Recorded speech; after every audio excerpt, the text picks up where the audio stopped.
ദിനംപ്രതി എന്നോണം പലയിടത്തു നിന്നും തെരുവുനായ ആക്രമണത്തിന്റെ പുതിയ വാർത്തകൾ വന്നുകൊണ്ടേയിരിക്കുന്നുണ്ട്. ഇന്ന് നമ്മൾ പോകുന്നത് പിറവത്തേക്കാണ്, കൊച്ചി പിറവത്തേക്ക്. തെരുവുനായകളെ പേടിച്ച് പുറത്തിറങ്ങാൻ കഴിയാത്ത സ്ഥിതിയുണ്ട് എന്ന് അവിടുത്തുകാർ പറയുന്നു. കാൽനട യാത്രികർക്കും ഇരുചക്രവാഹന യാത്രികർക്കും ഒരുപോലെ പേടി സ്വപ്നമാണ് ആ ദേശത്തെ തെരുവുനായകൾ.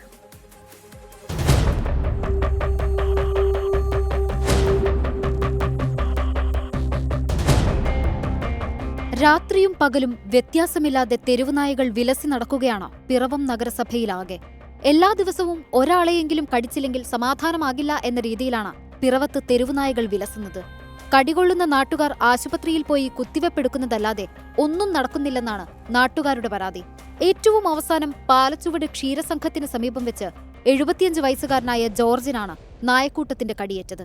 ഇതിൽ സംസ്ഥാന ഗവൺമെന്റോ കേന്ദ്ര ഗവൺമെന്റോ അതോ കോടതിയൊന്നും യാതൊരു കാര്യങ്ങളിൽ ഇടപെടുന്നില്ല എന്നാണ് എനിക്ക് അവസരത്തിൽ പറയാനുള്ളത്. തെരുവുനായ്ക്ക് അനുകൂലമായ വിധികളുമായിട്ടാണ് ഇവർ മുന്നോട്ട് പോകുന്നത്. സുപ്രീം കോടതി വരെ ഞാൻ ഈ തെരുവുനായ ഉന്മൂലനവുമായി ബന്ധപ്പെട്ട് കക്ഷി ചേർന്നിട്ടുണ്ട്. അതിനൊന്നും യാതൊരു ഒന്നുമില്ല. അതത് പ്രദേശങ്ങളെ സാമൂഹ്യ നീതി ബോധമുള്ള യുവാക്കളൊക്കെ മുന്നിലിറങ്ങിക്കൊണ്ട് അക്രമകാരി തെരുവുനായകളെ നശിപ്പിക്കുക എന്നത് മാത്രമാണ് ഇതിനൊരു പ്രതിവിധി എന്ന രീതിയിലുള്ളത്. വീട്ടിലേക്ക് മടങ്ങുകയായിരുന്ന ജോർജിന് നേരെ ആദ്യം ഒരു നായ കുരച്ചുകൊണ്ട് ചാടി. റോഡിൽ വീണ ജോർജിനെ കൂടുതൽ നായകളെത്തി ആക്രമിച്ചു. നിലവിൽ കോട്ടയം മെഡിക്കൽ കോളേജ് ആശുപത്രിയിൽ ചികിത്സയിൽ കഴിയുകയാണ് 75-കാരൻ. 75 വയസ്സുള്ള ഗോതൻ നമ്പൂതിരിയെയും ഞായറാഴ്ച വീടിന്റെ മുറ്റത്തിരിക്കുമ്പോഴാണ് തെരുവുനായ വീട്ടിൽ കയറി കടിച്ചത്.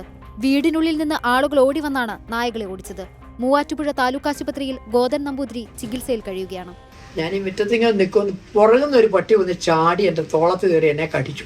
കൈകൊണ്ട് തട്ടി താഴെ വീണു. താഴെ വീണപ്പോൾ എൻ്റെ കാലുമേൽ കടിച്ചു. കാലുമേൽ കടിച്ചപ്പോൾ ഞാൻ കിടന്ന് ഭയങ്കര നിലവിളിയായി. 5 മുറിവുണ്ടായിരുന്നു, തലയിൽ ഉൾപ്പെടെ. എന്താണ് ഇതിൻ്റെയൊക്കെ ഒരു അർത്ഥം എന്ന് മനസ്സിലാവുന്നില്ല. കാരണം ഇത്ര നിസ്സഹായരായ ഒരു അവസ്ഥയിലേക്ക് പട്ടികളെയൊക്കെ ഒന്ന് നിയന്ത്രിക്കാനൊന്നും ഇവിടെ ആരും ഇല്ലേ.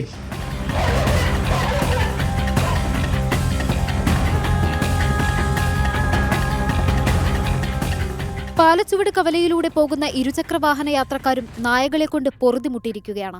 നായകളെ പേടിച്ച് ബൈക്ക് വെട്ടിച്ച് നിലത്ത് വീണ് പരുക്കുപറ്റിയവർ നിരവധിയാണ്. പരാതി പറഞ്ഞിട്ടും കാര്യമില്ലാത്തതിനാൽ ഇവരെല്ലാം ചികിത്സ തേടി വീട്ടിൽ പോയി. പിറവത്തെ ഓരോ ജംഗ്ഷൻ കേന്ദ്രീകരിച്ചും 8 മുതൽ 10 വരെ നായക്കൂട്ടങ്ങളാണ് തമ്പടിച്ചിരിക്കുന്നത് എന്നാണ് നാട്ടുകാർ പറയുന്നത്. നായകളെ പിടികൂടി വന്ധ്യംകരിക്കുന്ന ജോലി നടത്തുന്നുണ്ടെന്ന് നഗരസഭാ അധികൃതർ പറയുന്നുണ്ട്. എന്നിട്ടും എല്ലാ മാസവും നായകളുടെ എണ്ണം കൂടുന്നതല്ലാതെ കുറയുന്നില്ല എന്നാണ് നാട്ടുകാർ പറയുന്നത്. ഇതൊക്കെ ആരോട് പറയാൻ, ആര് കേൾക്കാനെന്നാണ് നാട്ടുകാർ ചോദിക്കുന്നത്. കാൽനട യാത്രക്കാർക്കും ഇരുചക്ര യാത്രികർക്കും ഒരുപോലെ ബുദ്ധിമുട്ടാവുകയാണ് തെരുവുനായ്ക്കൾ.